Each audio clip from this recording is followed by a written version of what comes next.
ఇప్పుడు వచ్చినటువంటి బిడ్డలకి ఇక చెప్తున్నాము, ఎవరైనా ఫోన్ సైలెంట్లో పెట్టకపోతే ఫోన్ సైలెంట్లో పెట్టండి. ఎటువంటి డిస్టర్బెన్స్ ఉండడం, దేవుని పరిచర్యలో దేవుని వాక్యం చెప్పినప్పుడు ఎటువంటి డిస్టర్బెన్స్ ఉండకుండా చూసుకోవడం మన బాధ్యత. అదేవిధంగా చెప్పేటప్పుడు చాలా జాగ్రత్తగా ఉండండి. మీరు అంత జాగ్రత్తగా ఉంటే అంత జాగ్రత్త చేయండి. మీరు ఎక్కడ డిస్టర్బ్ చేసినా వాక్యం మధ్యలో ఆగిపోవాలి.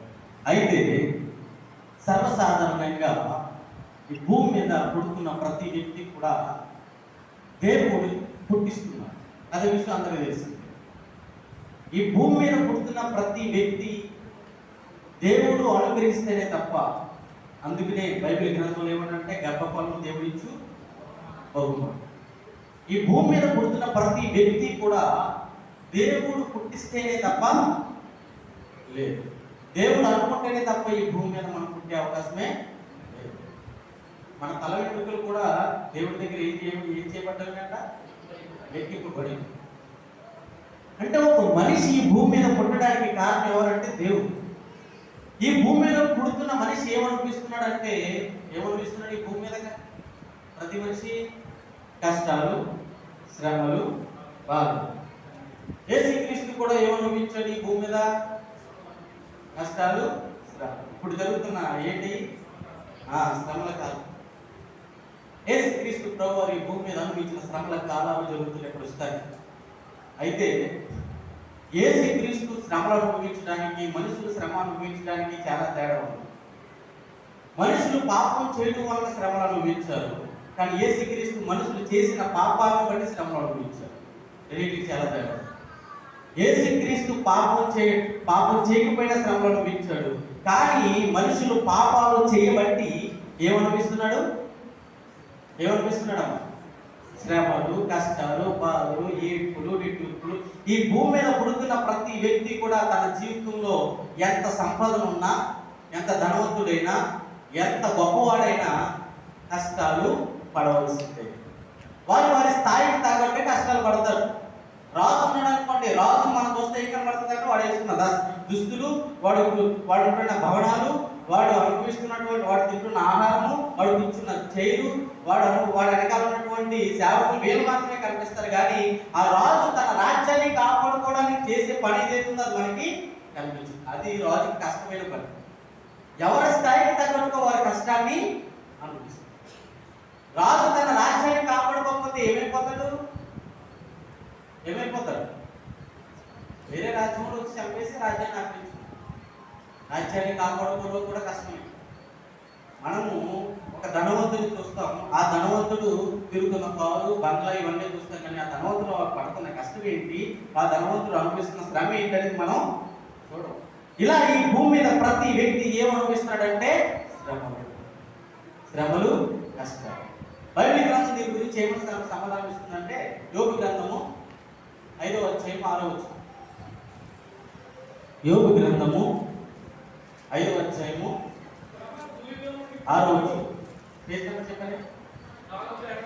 423 పేజీ నెంబర్ అమ్మా. పాత నిబంధన 423 పేజీ నెంబర్. యోబు గ్రంథము 5వ అధ్యాయం 6వ వచనం. శ్రమ ధూళిలో నుండి పుట్టదు, బాధ భూమిలో నుండి మొలగదు. నిప్పురవులు పైకెత్తినట్లుగా నరులు శ్రమ అనుభవించడానికే. ఎందుకు పుడుతున్నారంట నరులు? ఈ భూమి మీద శ్రమలు అనుభవించడానికి పుడుతున్నారట. ఎందుకు పుడుతున్నారట? నేను అందుకు ఇందాక అన్నాను, మీరు నాకు రెస్పాండ్ అవుతే నేను ముందుకి వెళ్తాను. మీరు ఉప్పు అన్నారంటే నేను కూడా ఉప్పు అంటానండి. కాబట్టి మీరు ఏమన్నాలి? అడిగిన దానికి చెప్పాలి. మనం ఎందుకు వస్తున్నాం అంటే నేర్చుకోవడానికి. ఎందుకు వస్తున్నాం? నేర్చుకునే వాళ్ళు ఏం చెప్పాలి? బోధకుడు చెప్పేది చెప్పాలి. ఇక్కడ నుంచున్నవాడు చిన్నవాడా, పెద్దవాడా, ముసలోడా, ఎంత అనుభవం ఉంది ఏంటనేది కాదు. నుంచున్నవాడు వాక్యం చెప్తున్నప్పుడు చిన్నవాడైనా పెద్దవాడైనా నీకు అర్థం చేసుకునే శక్తి, సామర్థ్యం ఉన్నప్పుడు ఆడ ఎంతటి వాడైనా సరే నేర్చుకునేది ఏదో నేర్చుకోవాలంటే ఏం చేయాలి? విన్నప్పుడు మనం ఏదైతే వింటామో దాని గురించి చెప్తా ఉండాలి. అయితే ఏమంటాడంటే, బాధ భూమిలో నుండి మొలదంట, శ్రమ ధూళిలో నుండి పుట్టదంట. శ్రమ ఎక్కడ పుట్టదమ్మా? ధూళిలో నుండి పుట్టదు. బాధ ఎక్కడ మొలదంట? భూమిలో నుండి మొలదంట. నిప్పు రవ్వలు పైకెత్తున్నట్లుగా నరులు శ్రమానుభవంలోకే నరులు ఎందుకు పుడుతున్నారంట? ఇక్కడ ఏం చెప్తున్నాడంటే యోగ గ్రంథంలో శ్రమలు బాధ అనేవి ధూళికి, మట్టికి, భూమికి, చెట్టుకి, పుట్టకి పుట్టవరా? శ్రమలు బాధ అనేవి ఎందుకు వస్తాయంటే, ఎవరికి వస్తాయంటే కేవలం మనుషులకే. కేవలం మరి ఎందుకు మనుషులు పుట్టిస్తుంది ఎవరు? దేవుడు. మనుషులు పుట్టిస్తుంది ఎవరు? దేవుడు. ఈ పుడుతున్న మనుషులు ఏమన్నా వేస్తున్నారు? మరి ఇది దేవుడి న్యాయమేనా? ఇప్పుడు చూడండి, ఒక తల్లి తన బిడ్డను కంట పుడుతున్న వెంటనే బాగా శ్రమలు అనుభవించరా, బాగా పుట్టావు అంటదా? అంటదా? తన తండ్రి కుమారుడు పుట్టిన తర్వాత వచ్చేవరా ఈ భూమి మీద శ్రమలు బాగా అనుభవించు అని అంటాడా? సామాన్యమైన మనమే తల్లిదండ్రులమే పుడుతున్న బిడ్డ ఎలా ఉండాలనుకుంటాం? ఏ కష్టాలు, బాధలు ఏమి లేకుండా ఆనందంగా జీవించరా ఆశీర్వదిస్తాం. ఎలా ఆశీర్వదిస్తాం? పెద్దలు ఎలా ఆశీర్వదిస్తారు? చక్కగా మంచి ఆరోగ్యంతో, ఇందు సంపాదనతో, సుఖ సంతోషాలతో ఎల్లప్పుడూ ఉండాలని ఆశీర్వదిస్తారు. నిజంగా పెద్దలు ఆశీర్వదించిన ఆశీర్వాదాలు ఫలిస్తే ఈ మనిషి ఈ భూమి మీద ఎప్పుడూ కూడా కష్టం అనేదే. కానీ బైబిల్ ఏం చెప్తుందంటే నరులు శ్రమ అనుభవించడానికే, నిప్పు రవ్వలు పైకెత్తున్నట్లుగా నరులు శ్రమ అనుభవానికే. ఈ భూమి మీద పుట్టే ప్రతి వ్యక్తి కూడా శ్రమ అనుభవించాలి, కష్టాలు అనుభవించాలి. ఎందుకంటే అది దేవుడు పెట్టిన శిక్ష. ఎప్పుడంటే ఆదాము ద్వారా వచ్చిన శిక్ష. ఆదాము చేసిన పాపాన్ని బట్టి ఆదామును శిక్షించాడు. అందుకనే ఇక్కడ దేవుడికి బాగా కోపం వచ్చినప్పుడు ఏం చేస్తాడంటే తరం వారిని కూడా శపిస్తాడు. దేవుడికి ఎక్కువగా కోపం వచ్చినప్పుడు ఏం చేస్తాడంటే చేసిన వాడిని శిక్షిస్తాడు. అలాగే తన తరం వారందరినీ కూడా శిక్షిస్తాడు. చూడండి, ఆ యేసుక్రీస్తులో మత్తయి సువార్త 24:34 ఏమంటాడంటే, మత్తయి సువార్త 23:34. మత్తయి సువార్త 23:34. అందుచేత ఇదిగో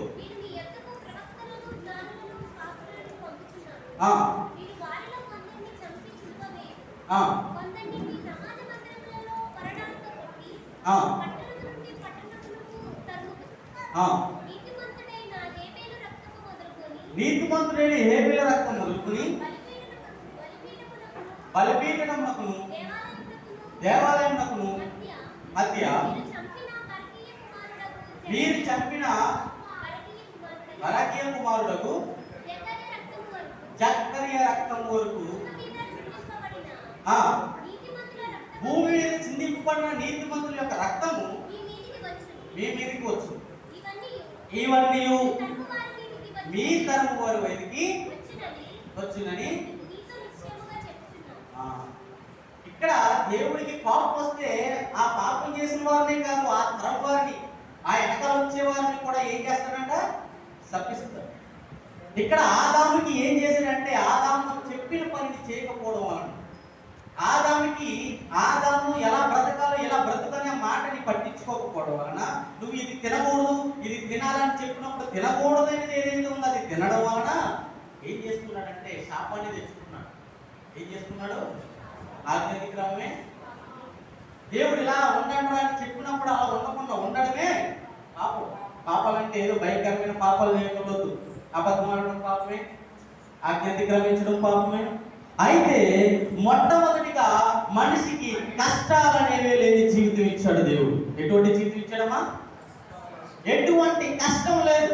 ఉన్నది తిన్న ఆ నిద్ర వస్తే పడుకోవడం, మళ్ళా దేవుడు వస్తే మాట్లాడుకోవడం, లేదంటే మళ్ళా మొత్తం తిరగడం, ఎక్కడ పడితే అక్కడ తిరగడం, ఏదో చోట చూసుకోవడం, నచ్చిన పండు తినడం, తిన్నట్టుగా ఉండడం, ఉండదు పడుకోవడం. ఇది మాత్రమే దేవుడు మనకి ఇచ్చిన జీవితం. విశాలమైన జీవితం, విలాసవంతమైన జీవితం, ఏమాత్రము కష్టము ఏడుపులు లేని ఒక అద్భుతమైన జీవితం ఇస్తే మానవుడు ఏం చేశాడంటే దేవుడి మాటకి నన్ను చేసుకున్న దేవుడు ఇది తినొద్దన్నాడు, ఇది తినకూడదని ఆలోచన వారికి లేదు. ఎవరికి లేదు? ఆదాముకి లేదు. ఏం చేసుకున్నాడో దాన్ని బట్టి సుఖంగా ఉండే జీవితాన్ని కష్టంలోకి నెట్టుకున్నాడు. చూడండి, ఆదికాండము 3వ అధ్యాయము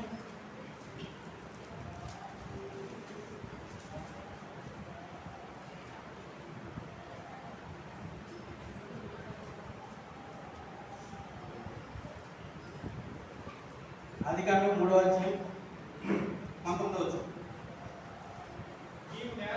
17 నుంచి ఆయన ఆదాముతో నీకు నీ భార్య మట్టి విని అబద్ధని నేను నీకు ఆజ్ఞాపించిన వృక్షఫలములు తింటివి గనుక నీ నిమిత్తము నేల శపింపబడి ఉన్నది. ప్రయాసంతోనే బ్రతుకు దినములన్నీ దాని పంట తిందు. అది ముండ్ల తుప్పలను గచ్చ పొదలను మొలిపించు. పొలంలోని నీవు నేలకు తిరిగి చేరు వరకు నీ ముఖపు చెమట కార్చి ఆహారం తిందు. మనిషికి ఏం పెట్టాడంట? మనిషికి ఏం పెట్టాడు? అవ్వ చెప్పిన మాట విని తినవద్దన్న పండు తినడం వలన ఆదాముకి ఏమొచ్చింది?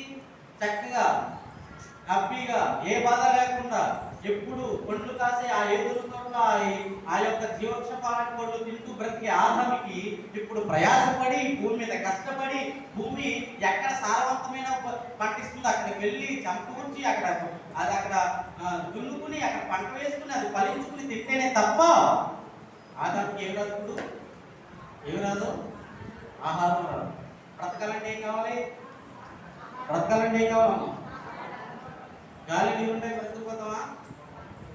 గాలి నీరుంటే బతికేస్తావా? ఏం కావాలి?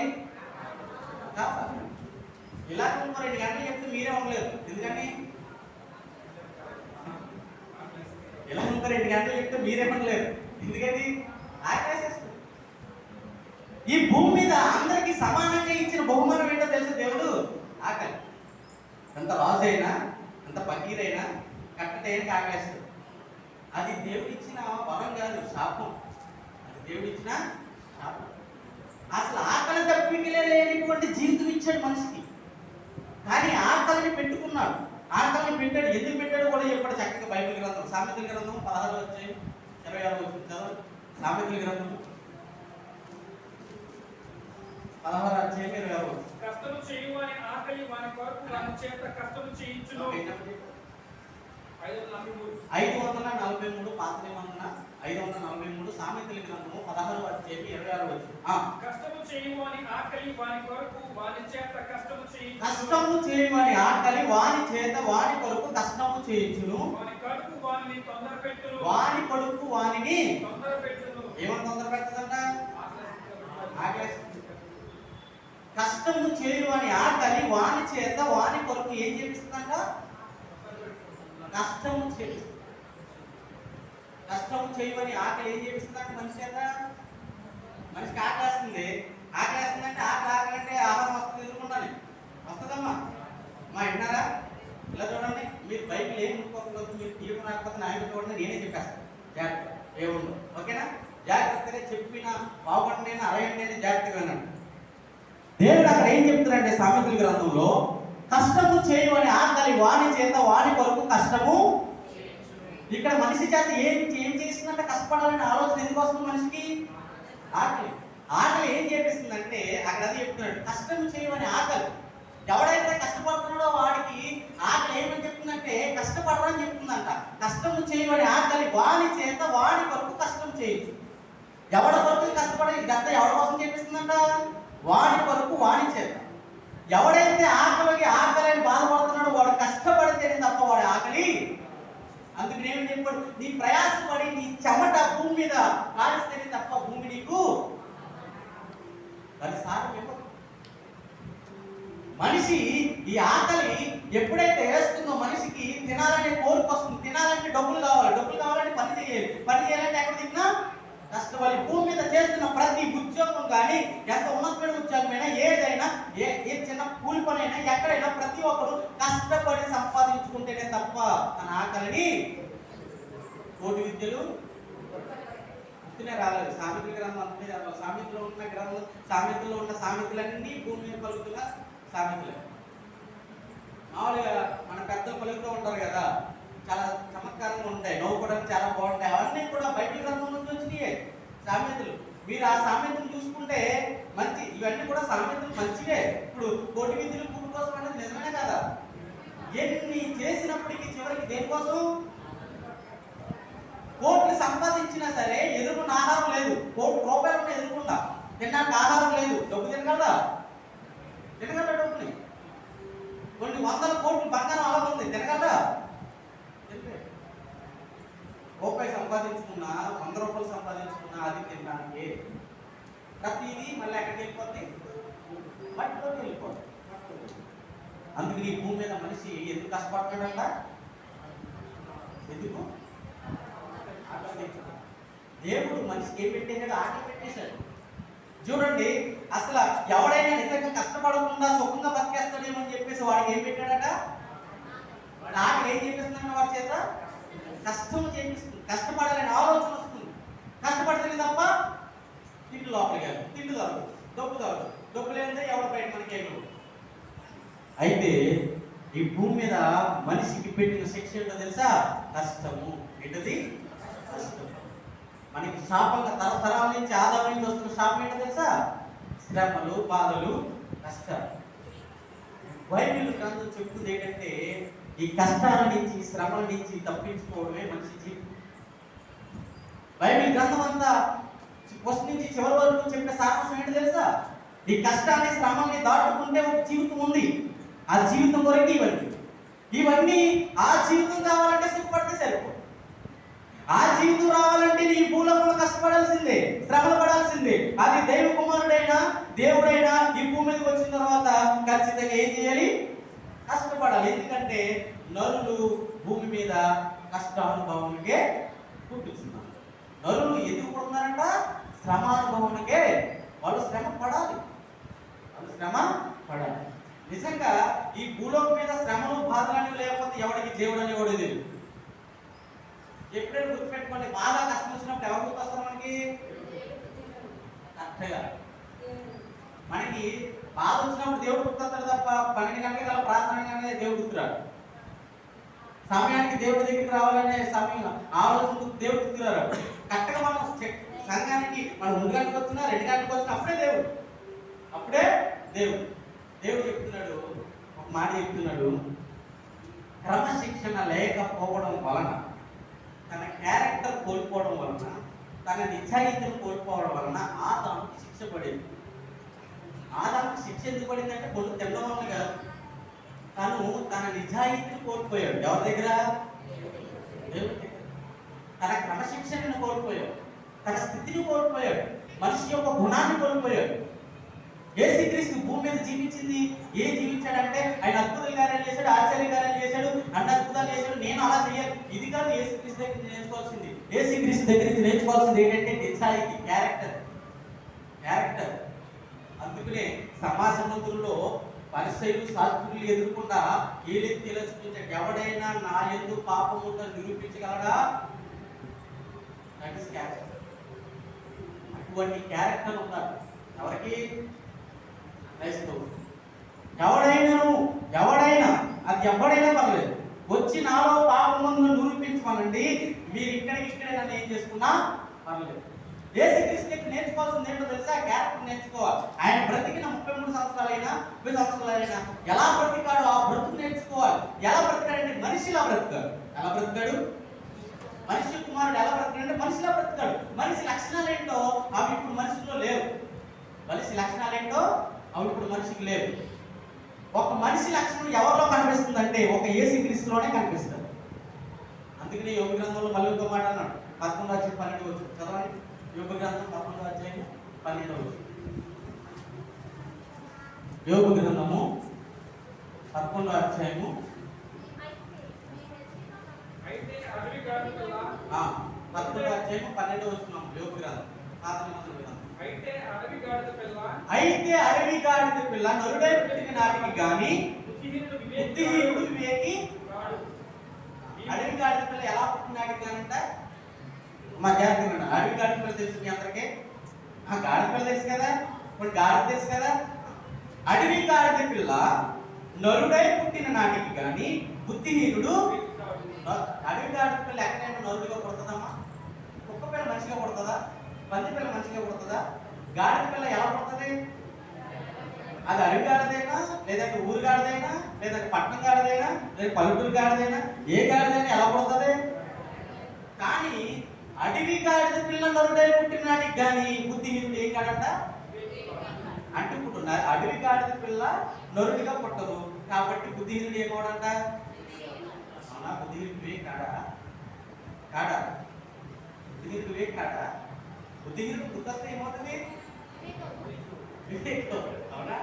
బుద్ధిహీనుడు బుద్ధిగా ఉండడం నేర్చుకున్నాడు అనుకో, బుద్ధిగా ఉండడం నేర్చుకున్నాడు అనుకో ఏమవుతాడు?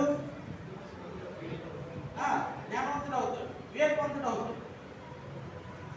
కానీ గాడిదకి ఎంత బుద్ధి వచ్చినా గాడిదలను మర్చిపోతాడా అంటే అప్పుడేంటి? మనుషుల్లో మృగాలు ఉన్నారు మనుషుల్లో. అందుకనే ప్రకటన గ్రంథంలో ఏమన్నాడో తెలుసా? 22:15 తీయని చెప్తారు, కుక్కలకు ప్రవేశము, కుక్కలకు ఏం లేదట.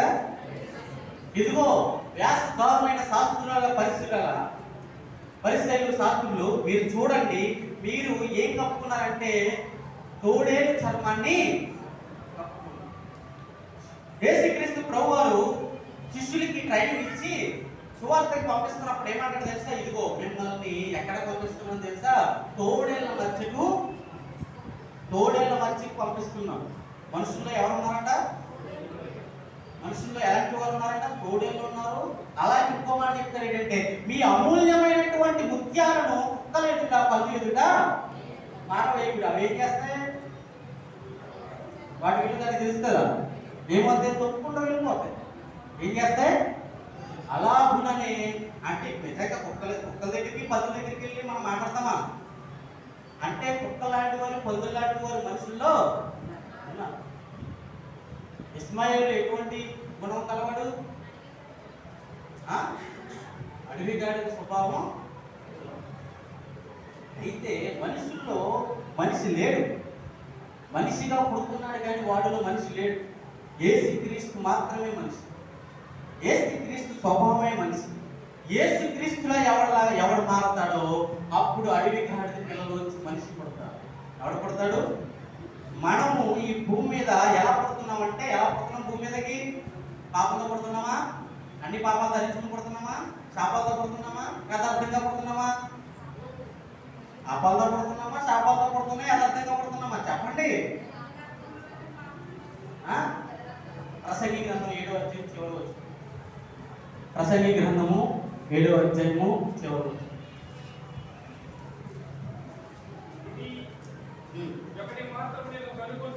ఇది ఒకటి మాత్రం నేను కనుగొంటిని, ఏమనగా దేవుడు నరులను యథార్థవంతులుగా ఎలా పుట్టించాడట? నరులను భూమి మీదకి నరులను దేవుడు ఎలా పుట్టిస్తున్నాడట? యథార్థవంతులుగా పుట్టిస్తున్నాడు. వాడికి ఎటువంటి పాపం లేదు, ఎటువంటి శాపం లేదు. వాడు ఎలా పడుతున్నాడు? యథార్థవంతులుగా నీతిగా పడుతున్నాడు. అయితే చదవండి, వారు వివిధమైన తంత్రములను ఏం తగ్గించుకున్నారంటే, వివిధమైన తంత్రములు తగ్గించుకున్న అనేక రకమైన పాపాలన్నింటినీ కూడా ఏం చేసుకున్నాడంట? పట్టడం యథార్థవంతంగానే పడుతున్నాడు. అందుకని ఏమన్నాడంటే, యేసుక్రీస్తు చిన్న పిల్లల వంటిదే పరలోక రాజ్యం. ఎవరిదంట? వాళ్ళలో ఏముంటుందంటే యథార్థంగా ఉంటుంది. ఎలా ఉంటుంది? యథార్థంగా ఉంటుంది. మనం యథార్థంగానే పుడుతున్నాం, కానీ మనం పుట్టిన తర్వాత అనేకమైన తంత్రాలు తగిలించుకుంటాం. మనకి దొంగతనం చేయడం మనిషి లక్షణం కాదు, ఒకరిని దోచుకోవడం మనిషి లక్షణం కాదు, అబద్ధమాడడం మనిషి లక్షణం కాదు, పాపం చేయడం మనిషి లక్షణం కాదు, ఒకరిని హింసించడం అనేది మనిషి లక్షణం కాదు, ఒకరిని తిట్టడం అనేది మనిషి లక్షణం కాదు, ఒకరిని కొట్టడం అనేది మనిషి లక్షణం కాదు, ఒకరిని హింసించడం అనేది మనిషి లక్షణం కాదు, చంపడం అనేది మనిషి లక్షణం కాదు, నరహత్య చేయడం అనేది మనిషి లక్షణం కాదు. ఇవన్నీ పశువుల లక్షణాలు, ఇవన్నీ కూడా మృగాల లక్షణాలు. మనిషి లక్షణం ఏంటంటే ఒక్క మాట తెచ్చేయడం ఏంటంటే, నిన్ను వాళ్ళని పొరుగువాన్ని అన్నీ అందులో ఇమిడి ఉన్నాయి. అందులో అన్నీ ప్రేమించడం ఏంటో తెలియదు మనిషికి. యేసుక్రీస్తు ఏం చేశాడు తెలుసా? ప్రేమించాడు. ఏం చేశాడు? ఎవరిని ప్రేమించాడంటే, కొట్టిన వాడిని, తిట్టిన వాడిని, శిక్షిస్తున్న వాడిని సహితము ప్రేమించాడు. ప్రేమించిన వాడిని క్షమించాడు. ప్రేమించిన వాడిని క్షమించగలరు. క్షమించిన వాడిలో దేవ స్వరూపం ఉంటుంది. క్షమించిన వాళ్ళు ఏముంటుంది? ఏ స్వరూపం ఉంటుంది? ఏమన్నా తెలుసా? బైబిల్ గ్రంథంలో 6వ అధ్యాయంలో చదవండి. 6వ అధ్యాయము మత్తయి సువార్త 6వ అధ్యాయము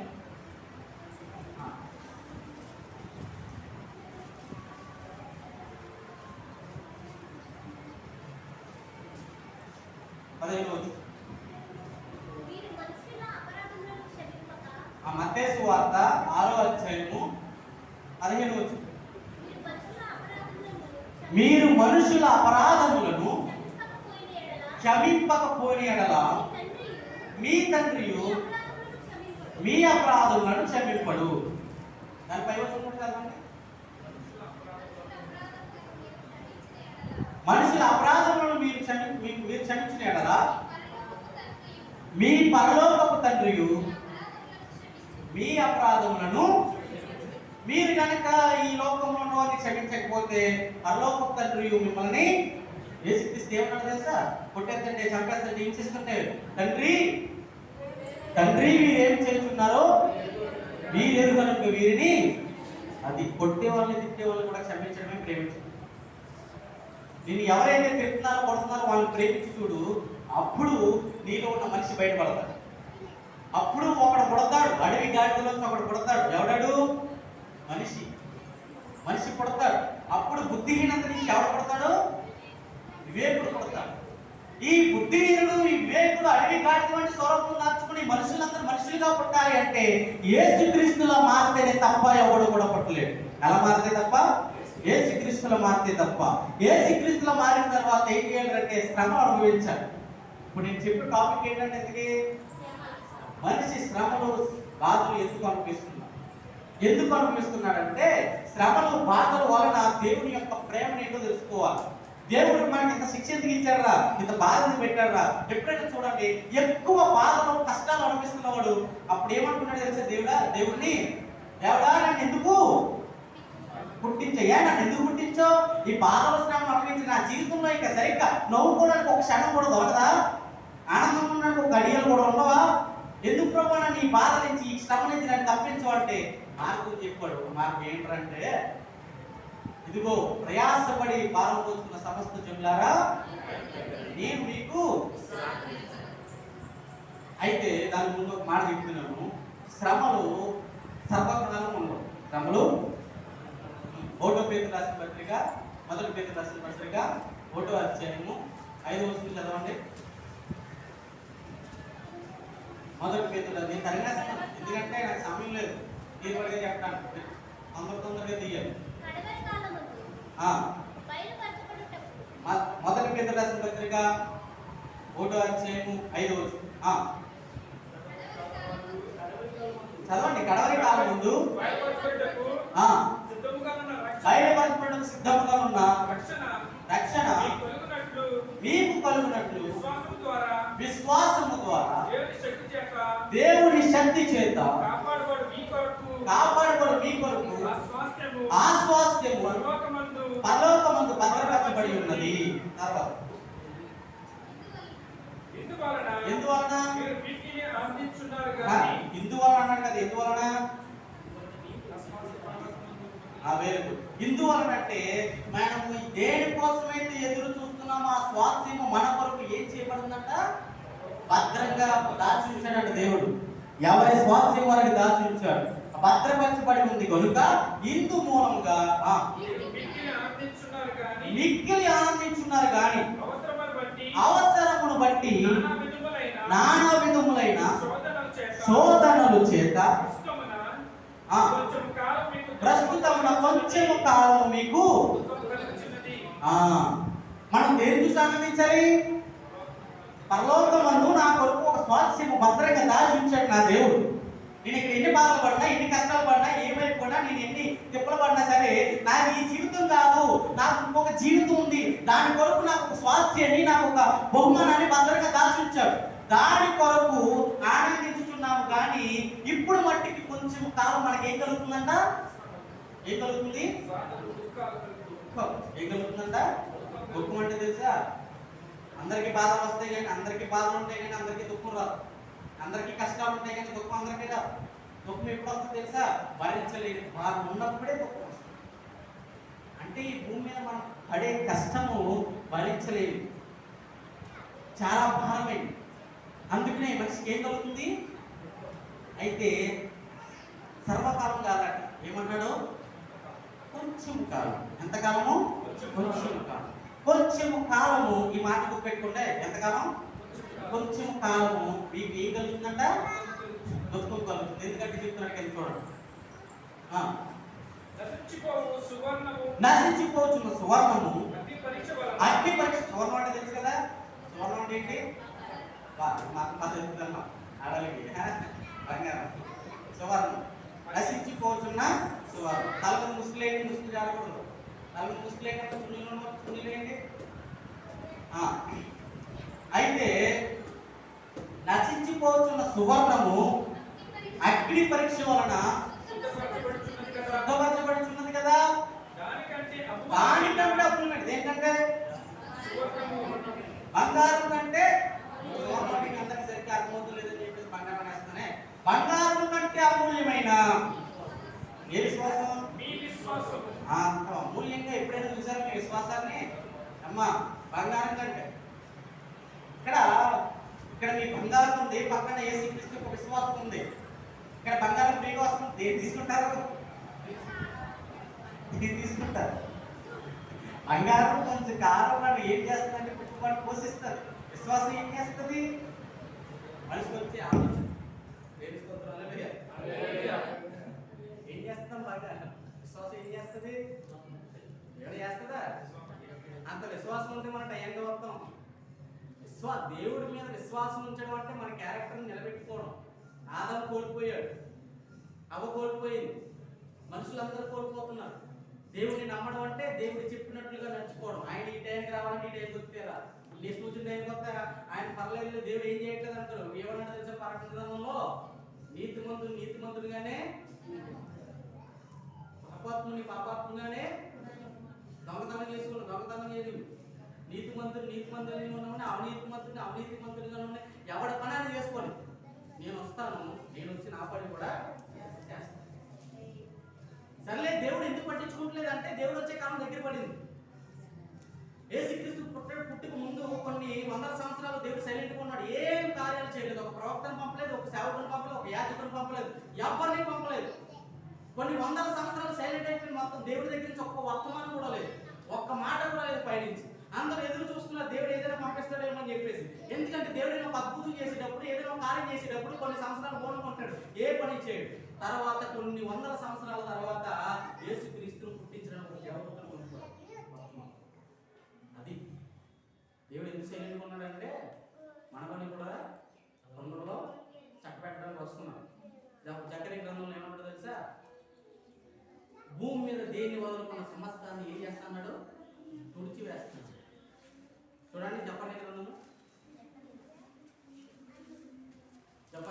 1వ అధ్యాయం 2వ వచనం. మన మాట అందరికి వినపడుతుందా? పిల్లలు మాట్లాడకండి. ఏమీ విడవకుండా భూమి మీద ఉన్న సమస్తమును ఏం చేస్తాడంట? భూమి మీద ఏమి ఉండకుండా సమస్తాన్ని గుర్తు చేస్తాడంట. ఎందుకు చదవండి? ఇది యెహోవా. మానవులేమి పశువులేమి నేను కూర్చోవేసేదను. ఆకాశ పక్షులనేమి సముద్ర మత్స్యములనేమి సమస్తాన్ని కూర్చోవేసేది. ఈ భూమి మీద ఉన్న మనుషులేమి, పక్షులేమి, జంతువులేమి, సముద్రంలో పడుతున్న చేపలేమి, పెద్ద పెద్ద తిమింగళాలేమి, ప్రతి దాన్ని కూడా ఏం చేస్తాడంట? కూర్చోవేయడం అంటే అర్థం ఏంటి? మూల పెడతాడా? ఏం చేస్తాడు? మన ఇంట్లో చెత్త ఏం చేస్తాం? పక్కకు కూర్చి ఏం చేస్తాం? తీసుకెళ్ళి బయట పడేస్తాం. బయటపడేది మళ్ళీ ఎక్కడికి వెళ్తుంది? చెత్త దగ్గరికి వెళ్తుంది. ఆ చెత్త అయితే ఏం చేస్తాడు? తర్వాత అలా వచ్చేస్తాడా? ఏం చేస్తారమ్మా? ఎప్పుడైనా ఊరు బయట చూసారా? చెత్త అంతా ఎక్కడికి వెళ్తుంది? ఊరాపులకి వెళ్తుంది. ఊరాపులు ఏం చేస్తారు? చెత్తనే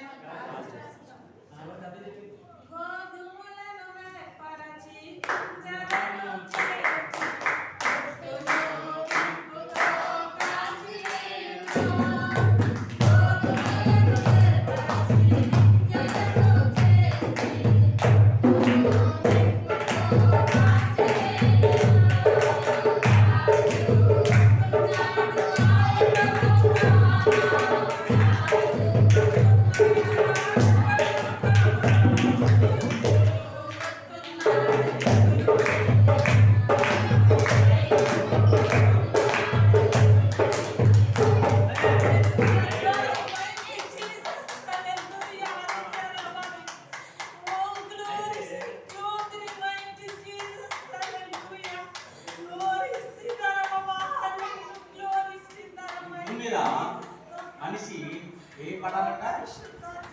ఏం పడాలి? కాబట్టి వస్తున్న శ్రమని తోసివేయకూడదు. ప్రభువా నాకు ఇన్ని బాధలు ఉన్నాయి, కష్టాలు ఉన్నాయి, ఇన్ని తప్పించే అని ప్రార్థన చేస్తాం. అయిపోతాయా? ఎందుకంటే శ్రమలు నీకు ఎందుకు పెడతానని చదువుతున్నాడు ఇక్కడ. సువర్ణము అగ్ని పరీక్ష వలన ఏమవుతుందంట? ఏమవుతుంది చదవండి. మొదటి పేతురు 1వ అధ్యాయం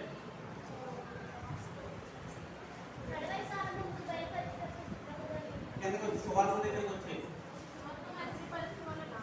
సువర్ణము అగ్ని పరీక్ష వలన శుద్ధపరచబడుచున్నది కదా, దానికంటే అమూల్యం, దేనికంటే అమూల్యమైన? బంగారం కంటే అమూల్యమైన నీ విశ్వాసము ఈ సోదరుల చేత పరీక్షకు యేసుక్రీస్తు ప్రత్యక్షమైనప్పుడు మీకు మెప్పును మహిమను ఘనతయు కలుగుటకు కారణమవుతాయట. ఏవి? శ్రమలు. ఇక్కడ బంగారం కంటే అమూల్యమైందంటే ఏంటది? ఎప్పుడైనా నీ విశ్వాసం నా బంగారం కంటే, ఎప్పుడు నీ బంగారం చూసుకున్నప్పుడు, నీ వస్త్రాలు చూసుకున్నప్పుడు, లేదా నీకున్న ఆస్తిని చూసుకున్నప్పుడు, దీనికంటే నేను నమ్మిన యేసుక్రీస్తు యందు పెట్టిన విశ్వాసమే గొప్పది అని ఎప్పుడైనా అనుకున్నావా? అనుకోకపోతే నీకు విశ్వాసం కాదు, అనుకుంటేనే విశ్వాసం. యేసుక్రీస్తు నిమిత్తం అన్ని వదిలేసిన వాడే యేసుక్రీస్తుకు పాత్రుడు అవుతాడు, లేదంటే ఎప్పటికీ పాత్రుడు కాదు. ఇక్కడ ఏం చెప్తున్నాడంటే ఎప్పుడైనా బంగారం పాతపడిపోయినప్పుడు దాన్ని ఏం చేస్తారు? అగ్నిలో వేసి, పొట్టలు వేసి, బాగా కాల్చి ఆ బంగారాన్ని మళ్ళీ తీసి దాన్ని ఎప్పుడైతే కాల్చుతారో ఆ బంగారం ఏమవుతుందంటే, పాత బంగారం ఏమవుతుంది? కొత్తగా మెరుస్తుంది. ఇప్పుడు నీ విశ్వాసాన్ని ఏం చేస్తున్నాడంటే శ్రమల ద్వారా పరీక్ష పెడుతున్నాడంట. ఏం పెడుతున్నాడు? ఈ భూలోకంలో పడే శ్రమలు, కష్టాలు ఇవన్నీ కూడా మనిషికి కలిగించి మనిషిని ఏం చేస్తున్నాడంటే పరీక్ష పెడతాడు. ఏం చేస్తున్నాడంటే బాగా నలపడుతున్నాడు. ఎందుకంటే రేపు పొద్దున విశ్వాసంలో గట్టిగా నబడ. బంగారం ఎలా అయితే శుద్ధంగా ఎప్పుడైతే మంచిగా తయారవుతుందో, పాత బంగారం మంచిగా కొత్త బంగారం తయారవుతుందో, అలాగే నీ పాత పడబడిన నీ విశ్వాసం ఎప్పటికప్పుడు కొత్తగా రెడీ అవ్వాలంటే పరీక్షలు పెడుతూ ఉంటాడు, శ్రమలు పెడుతూ ఉంటాడు, బాధలు పెడుతూ ఉంటాడు. ఇవన్నింటినీ కూడా భరించి నిలబడిన వాడు రేపు పొద్దున యేసుక్రీస్తు ప్రత్యక్షమైనప్పుడు ఏమవుతాయంట? మెప్పు, ఘనత, మహిమ అవన్నీ కూడా కారణాలు అవుతాయి. నువ్వు పడ్డ కష్టాలు, పడ్డ శ్రమ. పౌలు గారు, పేతురు గారు, శిష్యులు ఆ వెనకాల వారందరూ కూడా చక్కగా ఏసీలో కూర్చుని, లేదంటే అక్కడెక్కడ చెట్ల కింద కూర్చుని స్వార్థం చేసుకున్నారు కాదు. ఎన్నో బాధలు, కొరడాతో కొట్టించుకున్నారు, రాళ్ళతో కొట్టించుకున్నారు, చర్మం తీయించుకున్నారు, వెనకాల వీటి మీద ఉన్న చర్మం తీసేసి సార్ అనేకమైన భయంకరమైన కష్టాలు పడి సేవ చేశారు, విశ్వాసాలు చూపించుకున్నారు. అయితే ఇక్కడ ఏమన్నాడంటే రోమిలికి రాసిన పత్రిక 8వ అధ్యాయం 15వ వచనం. రోమిలికి రాసిన పత్రిక 8వ అధ్యాయం 15వ వచనం. 17 పేజ్ నెంబర్ ఏమమ్మా? 131. పక్కన ఏమన్నా? రోమిలికి రాసిన పత్రిక 8వ అధ్యాయం 17వ వచనం. మనము పిల్లలమైతే, ఎవరికి? దేవుడికి మనము పిల్లలమైతే ఎవరికి? వారసులము. అనగా క్రీస్తుతో కూడా ఏ పొందుటకు? మహిమ పొందుటకు. ఆయనతో ఏ పడిన ఎడలంట? శ్రమ పడిన ఎడల. ఎవరితోటి? క్రీస్తుతో శ్రమ పడిన ఎడల. చదవండి. క్రీస్తు తోడు. ఇప్పుడు క్రీస్తు వారసులు అవ్వాలంటే ఏం చేయాలంట? ఎవరితో? క్రీస్తుతో శ్రమ పడిన ఎడల.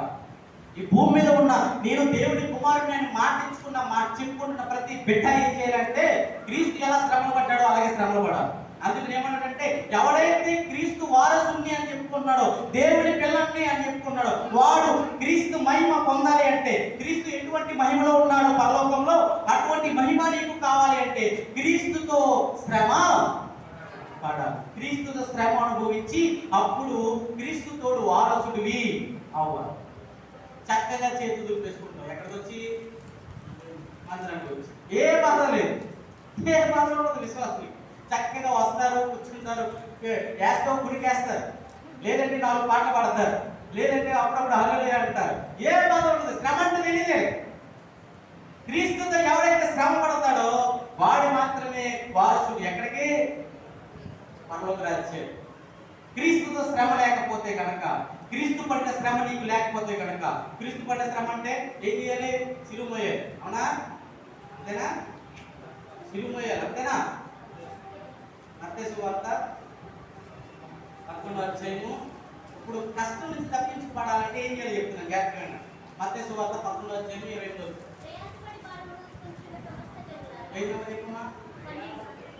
మత్తయి సువార్త 12వ పేజీ 11వ అధ్యాయం 2వ వచనం. అందరికి తెలిసిన విషయమే కదా, అందరికి వచ్చిన విషయమే కదా. చెల్లి అప్పటి నుంచి అనుకో ఏంటంట, ఇక్కడ ఎక్కడ లేదా? ఓకే. ప్రయాసపడి భారం మోసుకున్న సమస్త జనులారా నా యొద్దకు రండి, నేను మీకు అంతే. అంతేనా? కొత్త విశ్రాంతి ఇచ్చేస్తాడు. అందుకని వచ్చిన ఏం చేస్తారో చక్కగా వచ్చిన ఏం చేస్తారని చర్చలోకి చక్కగా 2 గుడిలు వేస్తారు. ఎందుకంటే విశ్రాంతి ఇస్తానంటే కదా, ఎక్కడ దొరకదు విశ్రాంతి.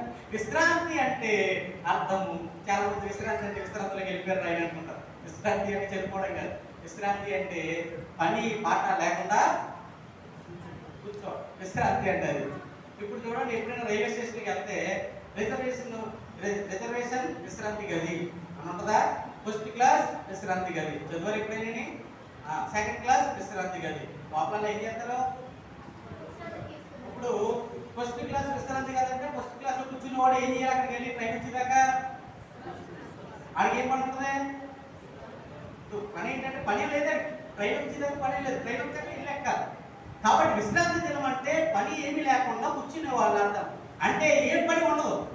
ఇప్పుడు ప్రయాసపడి రోజు ఏదో పని పెట్టుకుని కష్టపడతారు. కాబట్టి యేసుక్రీస్తు ఏమన్నాడంటే, ప్రయాసపడి భారం మోసుకున్న సమస్త జనులారా నా యొద్దకు నేను మీకు ఏం కలిగేస్తాడు? ఈ ఒక్క మాట చాలండి ప్రజలందరికీ. ఎగేసుకుంటూ వస్తారు ఎక్కడికి? చర్చికి వచ్చి చక్కగా విశ్రాంతి ఇస్తాను. ప్రభా ఇచ్చే, ప్రభా ఇచ్చే ఇచ్చే ఇచ్చే అంటే పైనుంచి గాలి వేస్తుంది, ఒక గురికి వేస్తారు. విశ్రాంతి అంటే అది కాదు. కింద చెప్తున్నాడు ఎందుకు చదవండి. నేను సాత్వికుడును, దీన మనస్సు కలవాడను కనుక నీ మీద నా కాడి ఎత్తుకుని నా యొక్క నేర్చుకుని అప్పుడు మీ ప్రాణమునకు చిక్కటాడు. ఇక్కడ వచ్చి కూర్చుంటే విశ్రాంతి తేవడంట. ఏం చేయాలంట? ఇప్పుడు జాగ్రత్తగానంటే మనకేమో వీధి అవసరంలో కొట్టు దగ్గరికి వెళ్ళడానికి బతకం కాబట్టి ఊర్లో ఎవరైనా ఆడుకున్నాం చూస్తాం. ఆయన పిలిచారు, వెళ్ళరారా బాబాయ్ అంటాం. వచ్చి ఆయన పిలిచి కొట్టుకాడికి వెళ్ళి ఒక కేజీ పందాలు తీసుకురారా. కేజీ పందాలు ఎంతమా? అది ఒక 60 రూపాయలు వేసుకోండి. 60 రూపాయలు 5 రూపాయలు ఉంచుకో. 60 రూపాయలు ఏంటి అయిందే? 5 రూపాయలు ఇచ్చిన తెలియదు ఎత్తాడు. ఎత్తడా? మొన్న అమ్ముకోండి. కాబట్టి ఏమంటాం మనం? నువ్వు వెళ్ళి వస్తే నీకు 5 రూపాయలు. ఎప్పుడు?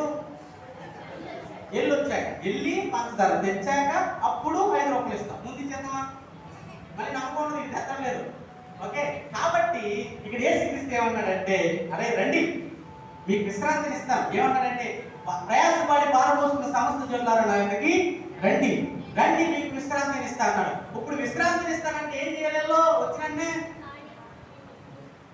ఇప్పుడు ఊర్లో ఒక దండోరు వేశారు. ఏంటంటే ఒక దండోరు వేశారు. పలానా రాజుగారు తోటలో పని ఉంది, వెళ్ళిన వారికి 1000 రూపాయలు అన్నాడు. రోజు అంత రోజుకి 1000. వెళ్ళిన వాళ్ళకి 1000 దండోరు వేసుకుని వెళ్ళిపోయాడు. వెళ్ళిపోగానే ఊళ్ళందరూ ఆడ మాగా పిల్ల మాగా పిల్లకుండా అందరూ ఎక్కడికి వెళ్ళిపోయారు? రాజుగారి తోటకి వెళ్ళిపోయారు. రాజుగారి తోటకి వెళ్ళిపోయేసరికి అందరూ ఏం చేస్తారంటే, ఆడవాళ్ళేమో అష్టజన్మ ఆడుతున్నారు, మొగుళ్ళేమో గుడిపిల్ల ఆడుతున్నారు, పెద్దలేమో కూర్చుని ఏదో చెప్పుకుంటారు. పొద్దున్న సాయంత్రం అయిపోయింది. సాయంత్రం అయిపోతే పిల్లలందరూ లైన్ పెట్టారు. దేనికి? ఇప్పుడు ఎంత కావాలి? 1000 కావాలి. 1000 కావాలి. ఇప్పుడు ఈ దండోర ఏంటంటే, అసలైన దండోర ఏంటంటే, అయ్యా పలానా రాజుగారి తోటలో పడుతుంది, పొద్దున్న సాయంత్రం వరకు పని చేసిన వాడికి 1000 రూపాయలు.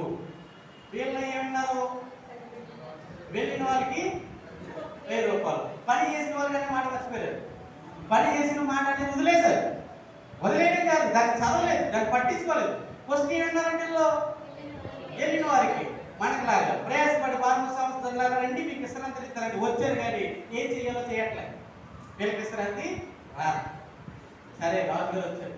ఇప్పటికి 6 గంటలకు రాజుగారు వచ్చారు. లైట్ ఇస్తారు వీళ్ళందరినీ ఎండమ్మా ఏంటి కూర్చున్నారు ఏంటి కూర్చున్నారు ఏంటి అని అడిగితే ఏమంటారు? అయ్యా రాజుగారు ఇందులో పనిచేసిన వాళ్ళు ఎవరా? ఇందులో ఒక్కరు కూడా పని చేయలేదండి. ఏదో 4-5 పని చేశారు. ఆ పక్కన పెట్టరా పని చేయడం అందరూ ఏం చేయడం వల్ల పని చేసిన వాళ్ళు ఏం ఇచ్చాడు? ఇప్పుడు ఏమంటాడంటే ప్రయాసపడి భారం మోసుకున్న సంస్థలో నాయకుడికి రండి రండి వచ్చారు కదా, వచ్చి ఏం చేయాలని చెప్తున్నాను. నేను సాత్వికుడు దీన మనసు కలవాడు కనుక మీ మీద నా కాడి ఎత్తుకుని నా యొక్క నేర్చుకోండి. ఏంటి ఎప్పుడు జాగ్రత్త పెట్టాలి. అప్పుడు ఎప్పుడు చెప్పరా? నేను ఎందుకు చెప్పుకున్నాను ఇక్కడ? ఎప్పుడు అయ్యో చెప్పండమ్మా ఎప్పుడు? నీకు అర్థం కాలేదా? రాజుగారి కథ చిన్నపిల్లలు కొట్టుకెళ్ళదు ఇదంతా అర్థం కాలేదా? ఎప్పుడంటే ఎందుకు విశ్రాంతి? వచ్చినప్పుడా? వచ్చి కాయ ఎత్తుకుని ఎత్తుకోవడమే కదా ఏం చేయాలట? ఆ ఎత్తుకు వచ్చి నేర్చుకున్నప్పుడు మీకు నేర్చుకుంటేనే తప్ప విశ్రాంతి లేదు. భూమి మీద ఎన్ని కష్టాలు పడినా శ్రమలు పడినా ఏది పడినా నువ్వు నేర్చుకోవడానికి వచ్చి ఆయన కాడి ఎత్తుకుంటేనే తప్ప, ఎత్తుకుని నేర్చుకున్న ప్రాక్టీస్తేనే తప్ప నీకేం లేదట విశ్రాంతి లేదు. గోడల మీద మీరు ప్రయాసపడి పాల్గొస్తున్న సంస్థలున్నారా రండి మీకు విశ్రాంతి దొరికిన నాకు రాసి ఆ ఒక్క మాట బట్టి వెళ్ళిపోయారు కాదు. ఆ ఒక్క మాట బట్టి మీరు వెళ్ళిపోతుంది విశ్రాంతి దొరకదు. కింద ఇంకో మాట ఉంది. ఆ మాటకే పైదానికి అర్థం. ఆ ఒక్క ముక్క రాస్తే ఎప్పటికీ జీవం రాదు, ఎప్పటికి విశ్రాంతి రాదు. నేర్చుకున్న వాడికి విశ్రాంతి, మోసిన వాడికి విశ్రాంతి, బాధ అనుభవించిన వాడికి విశ్రాంతి. యేసు క్రీస్తుతో శ్రమ అనుభవించిన వాడికి మాత్రమే వారసత్వం దొరుకుతుంది. వాడికి మాత్రమే విశ్రాంతి దొరికింది. విశ్రాంతి దొరికింది. కాబట్టి ఏం చేయాలి వచ్చిన వాళ్ళు? ఏం చేయాలి వచ్చిన వాళ్ళు? నేర్చుకోండి. నేర్చుకోవడానికి ఏది సంబంధం లేదు. 60 ఏళ్ళు వచ్చినా నేర్చుకోవచ్చు, 2 ఏళ్ళున్నా నేర్చుకోవచ్చు, 6 ఏళ్ళున్నా నేర్చుకోవచ్చు, 10 ఏళ్ళున్నా నేర్చుకోవచ్చు, 20 ఏళ్ళు 100 ఏళ్ళు వచ్చినా సరే నీలో ప్రాణం ఉంటే నేర్చుకోవడానికి సిద్ధంగా ఉండాలి. ఏమన్నానంటే వచ్చి నేర్చుకోవాలి. నేర్చుకున్న వాడికి నా కాడంత బరువు ఉండదంట. చదవటి కింద వచ్చి ఏలైనగా నా కాడి సులువుగాను నా భారము తేలికగాను. ఎలా ఉన్నాయంట? కాడి సులువుగాను భారము తేలికగాను. మనం ఏదనుకుంటాం బాబోయ్ ఈ భారాన్ని మోయడం ఈ యేసుక్రీస్తు మోసిన సిలువ మోయడం అంటే యేసుక్రీస్తు ఇలాంటి ఒక ఏం చేయడంటే యేసుక్రీస్తు శ్రమ అనుభవించాడు, బాధ అనుభవించాడు, మనం కూడా మోస్తాం సిలువ చేసుకుని మోస్తాడు అంటే రోజులు ఎప్పుడు శ్రమ దినాలు. సిలువ మోయడం అంటే సిలువ చేయించుకుని కాదు. అక్కడ యేసుక్రీస్తు సిలువ అనుభవించింది ఏంటంటే అక్కడ శిక్ష ఎందుకంటే సువార్త ప్రకటించినందుకు శిక్ష చేశారు. యేసుక్రీస్తు వీధులంటే సువార్త ప్రకటించినందుకు చంపేందుకు. ఇప్పుడు శిక్ష ఏంటంటే బాధ ఏంటంటే నువ్వు సువార్త ప్రకటించడం భారం మోయడు, నువ్వు సువార్త చెప్పడమే ఆయన కాడి ఎత్తుకోవడం. ఇక్కడ ఏమన్నాడంటే మత్తయి సువార్త 10వ అధ్యాయము 35 తీసుకున్నారమ్మా. మత్తయి సువార్త 11వ అధ్యాయం 35 చదవండి. తన సిలువను ఎత్తుకొని నన్ను వెంబడింపనివాడు నాకు పాత్రుడు కాదు. తన ప్రాణమును దక్కించుకున్నవాడు దాన్ని పోగొట్టుకొనును. కానీ నా నిమిత్తము తన ప్రాణము పోగొట్టుకున్నవాడు దానికి దక్కించుకుని. మళ్ళీ మొదటి వస్తుంది చదవండి 38. తన సిలువను ఎత్తుకుని నన్ను వెంబడింపనివాడు ఇప్పుడు చుక్కింది. సరే దేవుడు ప్రకటించమన్నాడు కదా, నేర్చేసుకుని ఏమి ఎక్కించుకున్నాం? సువార్త భారం ఎక్కించాం. సువార్త అంటే అర్థమైంది సిలువ వేసుకున్నాం.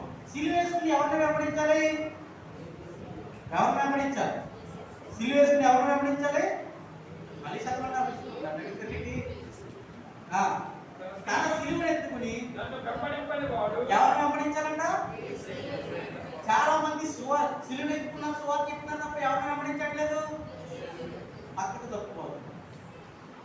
యేసును వదిలేశారు, సొంత బోధన ఎక్కువైపోయాడు. సొంత దేవుళ్ళు ఎక్కువైపోయారు. మాది ఇదంటే మాది ఇదే, మాది ఇదంటే ఇదే. యేసు క్రీస్తులు అందరికీ సమానంగా సువార్త ప్రకటించేవారు లేరు. సువార్త భారం వేయడం ఎంత ఎంత అవసరమో అలాగే ఆయన్ని వెంబడించడం కూడా. రెండిట్లో ఏది తప్పినా సరే ప్రాణం పోయినట్టే. ఏ ప్రాణం? ఈ ప్రాణం. మనకున్న ప్రాణం పోయినట్టే. అంతే అంటున్నాడు. ఎవడైతే తన సిలువను ఎత్తుకుని నన్ను వెంబడింపడో వాడు నాకు పాత్రుడు. అందరూ సిలువ ఎత్తుకోవాలి, అందరూ సువార్త ఎత్తుకోవాలి. నువ్వు నీ భర్తకి సువార్త చేయాలి, నీ భార్యకి సువార్త చేయాలి, లేదంటే నీ కుమారులకు సువార్త చేయాలి, నీ ఇంటి పక్కన వారికి సువార్త చేయాలి, నువ్వు నీతో పనిచేస్తున్న వారికి సువార్త చేయాలి. ఇలా సువార్త చేయడమే నువ్వు ఇక్కడ నేర్చుకోవడం. ఇక్కడ నేర్చుకోకపోతే అక్కడే చెప్తావు. ఇక్కడ నేర్చుకుంటే అక్కడ చెప్పగలవు. కాబట్టి వచ్చిన ప్రతి ఒక్కరు ఏం చేయాలట? మీ పనులతో మీరు అర్థం ఏమన్నారంటే, మీరు మందిరంలో ఉన్నప్పుడు మీ ప్రవర్తన జాగ్రత్తగా చూసుకో. మీ మనసు ఎక్కడ ఉంది, మీ ఆలోచన ఎక్కడ ఉంది, మీ కొళ్ళు ఎక్కడ ఉన్నాయి, మీ బుద్ధి ఎక్కడ ఉంది, మీ శరీరం ఎక్కడ ఉంది, మీ ఆలోచన ఎక్కడ ఉంది. మీరు మందిరంలో అడుగుపెట్టిన తర్వాత ప్రతిదీ దేవుడు గమనిస్తారు. కాబట్టి మందిరంలో వచ్చిన తర్వాత మందిరం అని కాదు, మందిరం అంటే ఏంటనుకున్నా కేవలం ఈ గోడతో కట్టి మందిరం అనుకున్నారా? ఈ శరీరమే మందిరం. ఈ శరీరమే. నువ్వు ఎక్కడున్నా సరే నీ ప్రవర్తన జాగ్రత్తగా చూసుకోవాలి. నువ్వు ఎక్కడ బ్రతుకుతున్నా నీ ప్రవర్తన జాగ్రత్తగా చూసుకోవాలి. మందిరంలోకి వచ్చిన తర్వాత దేవుడిని ఆరాధిస్తున్నప్పుడు నీ ప్రవర్తన జాగ్రత్తగా చూసుకోవాలి. నీ క్యారెక్టర్ కాపాడుకోవాలి. ఇక్కడ ప్రతి ఒక్కరి క్యారెక్టర్ కోల్పోతున్నాడు. ఆదాము తన క్యారెక్టర్ కోల్పోయాడు, చెప్పిన పని వదిలేశాడు. అందుకనే ఏం పొందాడు? ఆత్మహత్య పొందాడు. ఎలీషా దగ్గర ఒక సేవకుడు ఉన్నాడు. ఎవరు? గెహజీ. ఏం చేశాడు? ఏం కోల్పోయాడు? ఎలీషా దగ్గర నిజాయితీని కోల్పోయాడు, తన క్యారెక్టర్ కోల్పోయాడు. దాన్ని బట్టి ఏమొచ్చింది? అయమ్మను పోగొట్టుకున్న దృష్టి తనకి, తన తరం వారికి అందరికి, తనకి తన వంశంలో ఉన్న వారందరికీ కూడా కుష్ఠరోగాన్ని అంటించింది. దేవుడు ఏం కోరుకున్నాడో తెలుసా? నువ్వు చేసే ప్రార్థన నువ్వు ఏమనుకున్నావు కాదు, నీలో క్యారెక్టర్ను కోరుకున్నాడు. నీవు నిజంగా మనిషిలా బ్రతకమంటాడు దేవుడు. నిత్య జీవం అంటే అర్థం ఏంటో తెలుసా? మనిషిలా బ్రతకడమే నిత్య జీవం. మొట్టమొదటి ఆదాము ఎలా బ్రతకూడదు అలా బ్రతకడమే నిత్య జీవం. నిత్య జీవంలో ఏముంటుందో తెలుసా? నీతి. ఏం నివసిస్తుందంట? ఆ పరలోక రాజ్యంలో ఏం నివసిస్తుంది? నీతి నివసిస్తుంది. నీతి అంటే ఏంటంటే మనం నీతిగా బ్రతకడమే నిత్య జీవం. ఈ భూలోకంలో నేను నీ క్యారెక్టర్ని కాపాడుకోవాలి. నీ భార్య భర్త దగ్గర తన క్యారెక్టర్ కాపాడుకోవాలి. పిల్లలు తల్లిదండ్రుల దగ్గర క్యారెక్టర్ కాపాడుకోవాలి. పిల్లల దగ్గర తల్లిదండ్రులు తన క్యారెక్టర్ కాపాడుకోవాలి. తన నిజాయితీని కోల్పోకూడదు. భర్త భార్య దగ్గర తన క్యారెక్టర్ నిలబెట్టుకోవాలి. ఎవరు ఏది కోల్పోయినా వారికి నష్టమే కలుగుతుంది. కాబట్టి దేవుడి దగ్గర కూడా గుర్తుపెట్టుకుని క్యారెక్టర్ నిలబెట్టుకో. దేవుడు నిన్ను చూస్తున్నా, నువ్వు ఎన్ని కష్టాలు పడుతున్నా, ఎన్ని బాధలు అనిపిస్తున్నా, కొంచెం కాలం బట్టికి గుర్తుపెట్టుకోవాలనుకుంటున్నా. ఎంతకాలం బట్టికి? ఈ కొంచెం కాలం ఏం చేయాలంటే దేవుడి సన్నిధికి వచ్చి ఏం చేయాలి? ఆయన కాడ ఎత్తుకుని ఆయన దగ్గరకు వచ్చి నేర్చుకున్నవాడికి ఏమంటాడంటే, ఈ శ్రమను తీసుకొచ్చి మీకు విశ్రాంతి ఇస్తాను. ఏమిస్తానంటాడు? ఈ శ్రమలన్నింటినీ తీసుకొచ్చి మీకు విశ్రాంతి ఇస్తాను. నా దగ్గరకు వచ్చి కూర్చి నేర్చుకున్న కాడి నేర్చుకోండి. ఆమె మీ అందరికి విశ్రాంతి కావాలంటే ఏం చేయాలమ్మా? చక్కగా వచ్చి కూర్చుని చేసి, లేదంటే ఏదైనా కాలక్షేపం చేసి పిల్లలతో ఆడుకుని చాయ్ వెళ్ళిపోవాలి. వెళ్ళిపోయిన తర్వాత మళ్ళీ మన వారవంతమైన కార్యక్రమం అని మళ్ళీ ఆ రోజు వచ్చేసరికి ఎన్ని గంటలకైతే ప్రార్థన గుర్తుపెట్టుకొని మీరు ఎప్పుడైతే ప్రార్థన సమయానికి వచ్చారో అప్పుడు మీ క్యారెక్టర్ని కాపాడుకున్నాడు దేవుడు. మీరు సమయానికి రాకపోతే మీ క్యారెక్టర్ మీరు కోల్పోయాడు. దేవుడి దగ్గర మీ క్యారెక్టర్ని ఎప్పుడు నిలబెట్టుకుంటారంటే, దేవుడు 12 గంటలకు ప్రార్థన అనగానే మీరు 11:30 వచ్చినప్పుడు మీ క్యారెక్టర్ నిలబెట్టుకున్నాడు. మనం ఇచ్చేదే 6 వరకు 4 గంటలు, అందులో 3 గంటలు మనం ఎగరగొట్టారు. ఎంత? 1 గంట. ఆ గంట కూడా ఏదో పనులు చేసుకుంటూ, ఏదో ఫోన్ వస్తుంది, ఎక్కడ దిగి వెళ్తే ఏదో టైం. మన కర్మ ఏంటంటే తెలుసా? ఆదివారం ఎన్ని పనులు వస్తాయి కరెక్ట్గా. చాలా మందికి విశ్వాసం లేకపోతే వాడికి కష్టం అంటే ఏంటో తెలుసా? శ్రమలు అంటే ఏంటో తెలుసా? మనం పడుతున్న శ్రమలో మనం చేస్తున్న పనులు కాదు.